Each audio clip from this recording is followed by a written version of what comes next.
شاید ہی کو دن ایسا گزرتا ہو جس وقت مجھے ماں کی اور اپنے شہر کی، اپنے گاؤں کی یاد نہ آتی ہو۔ اگر ان کی ایف آئی آر درج ہو جائے تو انہیں انصاف مل جاتا ہے، لیکن بہت زیادہ مشکلات ہو رہی ہوتی ہیں شہریوں کو ایف آئی آر درج کرانے میں۔ لوگ سمجھتے ہیں کہ ان کا جائز کام بھی نہیں ہوگا جب تک کہ افسر کو کہلوایا نہیں جائے گا، تو یہ اس کلچر کو تبدیل کرنے کی ضرورت ہے۔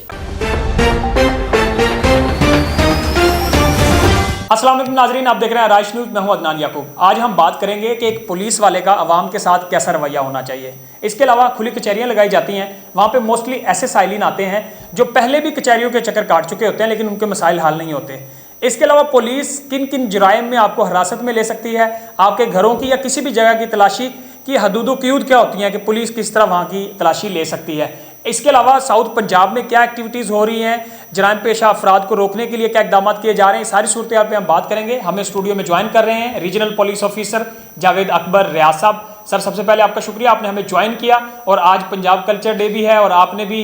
سر پہ پگڑی پہن رکھی ہے، اجرک پہن رکھی ہے اور آپ کلچر کو نمایاں کر رہے ہیں۔ سر، سب سے پہلے تو پروگرام کا آغاز کرنے سے قبل ہم کلچر ڈے پہ بات کر لیتے ہیں، کیا کہنا چاہیں گے سر آج کے دن کے حوالے سے؟ دیکھیں، پنجاب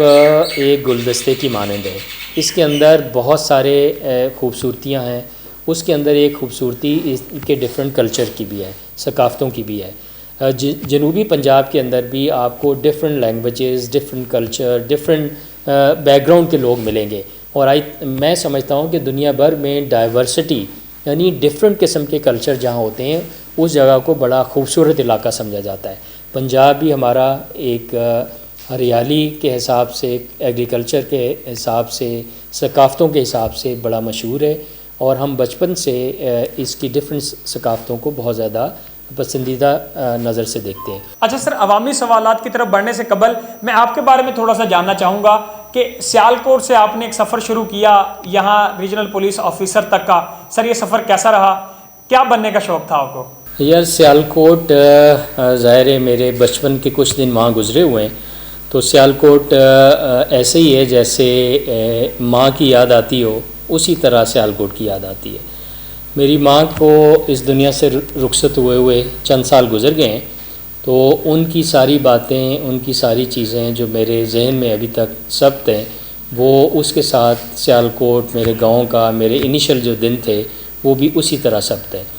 میں آج بھی شاید ہی کو دن ایسا گزرتا ہو جس وقت مجھے ماں کی اور اپنے شہر کی، اپنے گاؤں کی یاد نہ آتی ہو،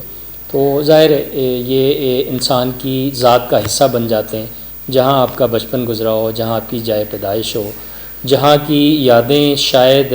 کسی اور یاد سے کہیں زیادہ آپ کے ذہن کے اندر ویوڈ اور بہت ہی تازہ رہتی ہیں، تو وہاں سے سیالکوٹ سے نکل کے میں کراچی گیا۔ کراچی میں میری ایجوکیشن پوری ہوئی، اس کے بعد میں ڈفرینٹ اداروں میں کام کرتا رہا۔ کرنے کے بعد ملتان آ کے بہت ساری خوشی جو مجھے یہاں ملی، اس میں ایک بہت بڑا حصہ اس چیز کا بھی تھا کہ جی میں اب سیالکوٹ سے قریب ہوں اور کسی بھی ٹائم میں وہاں جا سکتا ہوں۔ میرے والد صاحب کی قبر جو ہے وہ سیالکوٹ میں ہے، اور اس کی زیارت کرنا، وہاں جا کے فاتحہ کرنا، یہ میرے بہت سارے جو میری پسندیدہ چیزیں ان میں سے ایک ہے۔ مجھے خاصا وہاں سے لگاؤ ہے، اور انشاءاللہ اب بھی جب مجھے وقت ملے گا تو میں سب سے پہلے سیالکوٹ جاؤں گا، اور اپنے آبائی گاؤں کو، اپنے آبائی گھر کو جو کہ ابھی بھی موجود ہے،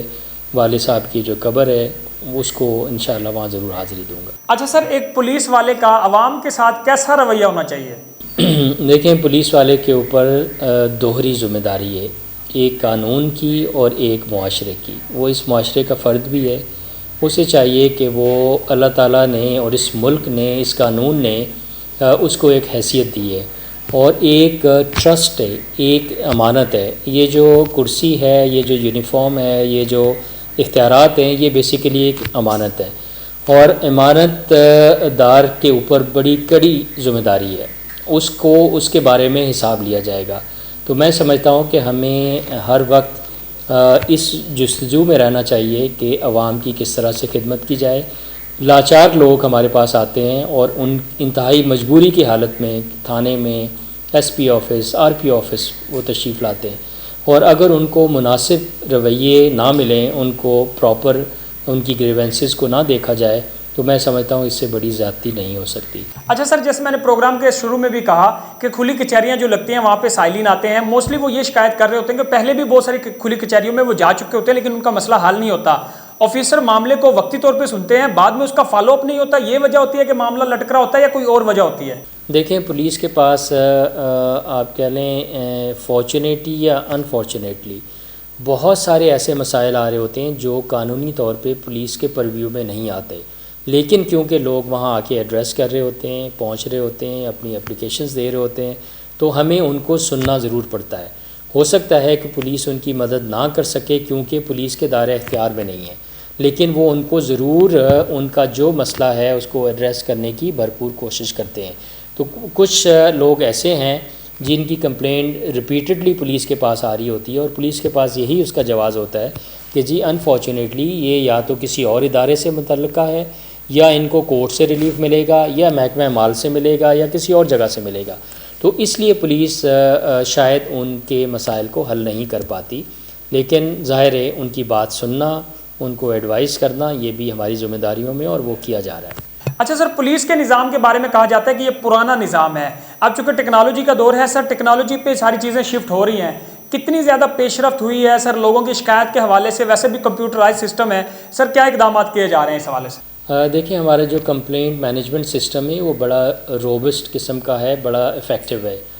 کوئی بھی کمپلینٹ جو تھانے میں، آئی جی آفس پہ، آر پی آفس یا کسی جگہ ریسیو ہوتی ہے، وہ فوری طور پہ اس کے اوپر ایک ٹیگ نمبر لگ جاتا ہے اور وہ اس کو کسی جگہ اگنور نہیں کیا جا سکتا۔ آپ نے کمپلیننٹ کی بات سننی ہے، اس کا مسئلہ اگر جائز ہے تو وہ حل کرنا ہی کرنا ہے، اور جو بھی ڈسپوزل ہوگا اس کو آپ نے باقاعدہ کمپیوٹر کے اندر ایک رپورٹ کی فارم میں آپ نے سبمٹ کرنا ہے۔ اور اگر 3 دن سے اوپر کوئی پینڈنگ کمپلینٹ ہوگی تو وہ میرے پاس بھی آئے گی، اس کا لنک باقاعدہ ہائی لائٹ ہوگا کہ جی یہ 3 دن سے پینڈنگ ہے۔ 7 دن سے زیادہ پینڈنگ ہوگی وہ الگ سے ہائی لائٹ ہوگی، اور 14 دن سے زیادہ پینڈنگ ہو گئی تو وہ بھی ہائی لائٹ ہوگی۔ تو اس کا مطلب ہے اب اس سے چھٹکارا مشکل نہیں ہے۔ جو کمپلینٹ کسی سٹیزن کی تھانے میں یا پولیس کے کسی بھی دفتر میں آئے گی اس کے اوپر کچھ نہ کچھ ایکشن ضرور ہوگا۔ تو آئی تھنک یہ بڑا ایک اچھا سسٹم ہے اور اس سے ڈیفینیٹلی لوگوں کو ریلیف مل رہا ہے۔ جاوید اکبر صاحب یہ بتائیں گے کہ ایف آئی آر کا درج ہونے کا جو پروسیس ہے وہ بہت زیادہ سلو ہوتا ہے۔ شہری عام طور پہ یہ سمجھتے ہیں کہ اگر ان کی ایف آئی آر درج ہو جائے تو انہیں انصاف مل جاتا ہے، لیکن بہت زیادہ مشکلات ہو رہی ہوتی ہیں شہریوں کو ایف آئی آر درج کرانے میں۔ سر یہ مرحلہ اتنا مشکل کیوں ہوتا ہے، اس کے اوپر کیا کہیں گے؟ ہمارا جو نظام ہے کرمنل جسٹس سسٹم وہ انفارچونیٹلی بڑا کمپلیکیٹڈ ہے۔ کسی شخص کے خلاف اگر جھوٹی ایف آئی آر بھی درج ہو جائے تو ظاہر ہے اسے بہت سارے مشکل مراحل سے گزرنا پڑتا ہے، اور اس کو ہم سزا کے طور پہ دیکھتے ہیں۔ یعنی کسی بندے کے خلاف ایف آئی آر ہونا اس چیز کی بالکل یہ امپریشن ہے معاشرے کے اندر اور نظام کے اندر کہ شاید اس کے ساتھ جو ہونا تھا وہ ہو گیا۔ تو میں سمجھتا ہوں کہ شاید لوگ اسی لیے ایف آئی آر کروا کے یہ سمجھتے ہیں کہ جی ہم نے یا تو بدلہ لے لیا، یا ہم نے جو ملزم ان کی نظر میں تھا اس کو سزا دلوا دی، یا ہم نے جو کرنا تھا وہ ہو گیا، اور باقی دیکھا جائے گا کورٹ میں، کچہری میں، اور اسی طرح تھانے کے اندر۔ تو میں سمجھتا ہوں اس امپریشن کو دور کرنے کی سخت ضرورت ہے۔ ایف آئی آر کا بیسک مقصد یہ تھا کہ اگر پولیس کو کوئی اطلاع ملتی ہے، وہ قابل دست اندازی پولیس کو واقعہ ہوتا ہے تو اس کی ایف آئی آر رجسٹر ہو، اور تسلی کے ساتھ امپارشل طریقے سے میرٹ کے اوپر اس کی تفتیش ہو۔ اگر کوئی ملزم ہے تو اس کو سزا ملے، اور اگر ملزم نہیں ہے تو جس نے جھوٹی درخواست دی ہے اس کو سزا ملے۔ لیکن وہ شاید وقت کے ساتھ ساتھ یہ نظام تھوڑا سا کمپلیکس ہو گیا ہے، اس کو ٹھیک کرنے کی ضرورت ہے۔ اور ایف آئی آر رجسٹر نہ ہونے کی ایک بہت ساری وجہ یہ بھی ہے کہ تھانے دار اپنے طور پہ دیکھنا شروع کر دیتا ہے کہ آیا یہ جھوٹی تو نہیں ہے،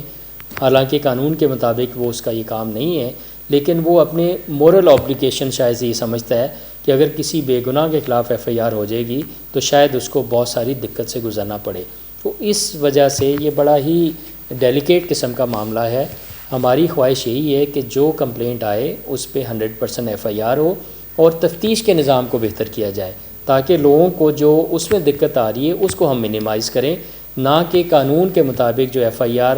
ہر شہری کا حق ہے اس کو روکا جائے۔ اچھا جاوید اکبر صاحب، جب آپ لوگ کاروائیاں کرتے ہیں یا کوئی بھی تنازعات ہوتے ہیں ریجن میں یا کسی گینگ کے خلاف کارروائیاں کرتے ہیں، کچھ بھی کرتے ہیں، تو سر کہیں نہ کوئی سیاسی دباؤ ہوتا ہے سر معاملات میں؟ دیکھیں، ہمارے معاشرے میں ہر قسم کے دباؤ ہوتے ہیں، اپنے ساتھیوں کے دباؤ ہیں، اپنے ملازموں کے دباؤ ہیں، اپنے رشتہ داروں کے ہیں، اسی طرح سیاستدانوں کے بھی ہیں، اسی طرح اور بھی کوئی ادارہ ہے جو کہ جس کے پاس کوئی اتھارٹی ہے، ان کے پریشرز بھی آتے ہیں۔ لیکن میں سمجھتا ہوں کہ پریشرز ہونا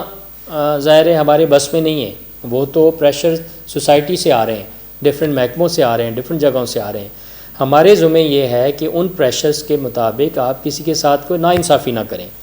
اور ہمارے یہاں ایک کلچر ظاہر ریکمنڈیشن کا بھی ہے، لوگ سمجھتے ہیں کہ ان کا جائز کام بھی نہیں ہوگا جب تک کہ افسر کو کہلوایا نہیں جائے گا، تو یہ اس کلچر کو تبدیل کرنے کی ضرورت ہے، اور میں سمجھتا ہوں کہ وقت کے ساتھ ساتھ یہ کلچر تبدیل ہو رہا ہے۔ پچھلے دنوں ہم نے پارلیمنٹیرینز کے ساتھ ایک میٹنگ کی، اس کے اندر ایک ہمارے رسپیکٹیبل پارلیمنٹیرین ہیں، انہوں نے اس چیز کا اعتراف کیا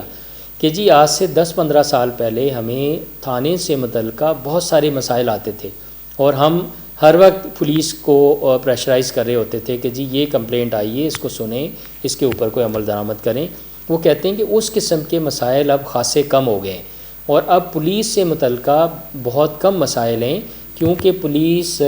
ایک عام شہری بھی اب تھانے میں جا سکتا ہے، اس کو فرنٹ ڈیسک کے اوپر باقاعدہ رسپونڈ کیا جائے گا، اس کی بات سنی جائے گی، اور ایس ایچ او اب اس طرح سے مس بیہیو کرنے کی پوزیشن میں نہیں ہے جو شاید کچھ سال پہلے ہوا کرتا تھا۔ اب نظام کے اندر خاصی امپرومنٹ آ چکی ہے، جس کی وجہ سے پولیس رسپانس بھی خاصا بہتر ہو جائے۔ اچھا سر، یہ بتا دیں کہ پولیس کن جرائم میں کسی شہری کو یا بندے کو حراست میں لے سکتی ہے؟ اس کے علاوہ اگر کسی جگہ کا یا گھر کی اگر پولیس تلاشی لے تو اس کی حدود و قیود کیا ہوتی ہیں سر؟ دیکھیں، پولیس